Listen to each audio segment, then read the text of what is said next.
Good morning and welcome to today's 5-minute message. We're in Galatians chapter 1. We're going to be looking at verses 15 through 17 this morning, and you'll have to forgive the rain. And all the time I've been doing these messages, it's never rained quite like this before. So you might see some lightning, you might hear some thunder. These wind chimes are going crazy. But sometimes things don't always go according to plan. And if you can understand that, this is what the Apostle Paul had to deal with as he's writing this letter to the Galatians. Let's read verses 15 through 17 of chapter 1.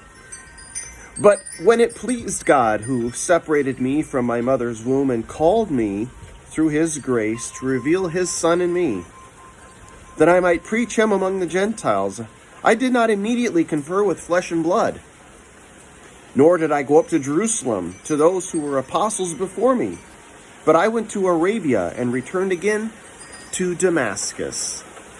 The Apostle Paul, in this section, as we started last week, is giving a defense for his apostleship. He's giving a defense for his ministry, for himself, what he's doing and what he's done. Because as he went to Galatia, he presented himself as an apostle, and rightfully so. God had commissioned him for this very task. It was God's plan that the Apostle Paul would be an apostle to the Gentiles, and the Galatians certainly fit that demographic. And so he ministered in Galatia. He presented himself as an apostle, just like he ought to.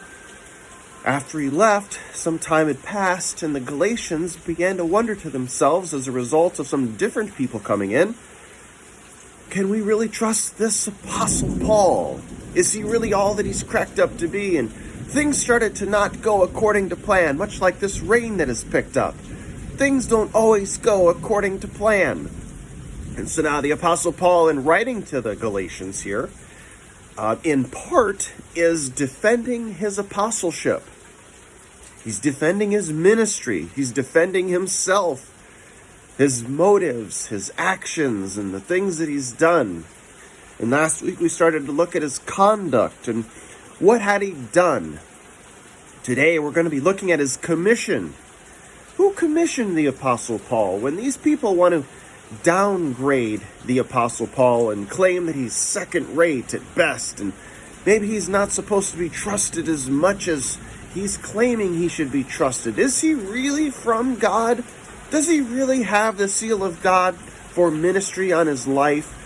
Are things the way that he's claimed they are? So now he's defending himself. He's defending his commission. And he says, but when it pleased God, who separated me from my mother's womb and called me through his grace. You know who it was that commissioned the Apostle Paul to do this ministry? It wasn't the Apostle Paul's bright idea to just decide that he thinks he's going to be an apostle.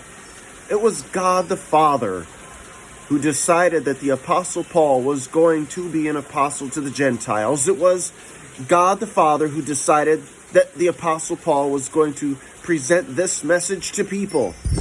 It wasn't anybody else's idea. It wasn't the Apostle Paul just having a rainstorm one day.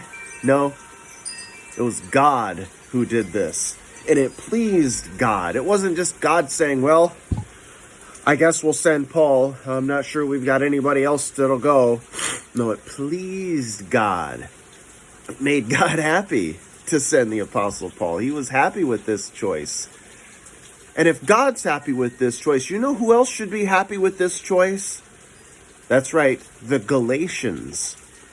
You, me, we all need to be happy and pleased with this choice because God is pleased with this choice. It pleased God who separated me from my mother's womb and called me through his grace.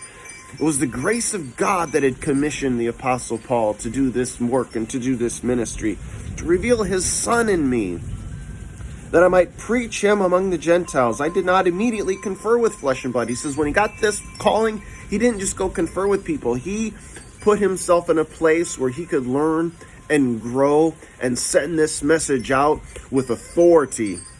And I pray you have that same kind of authority as you share the message of Jesus with people. Have a great day.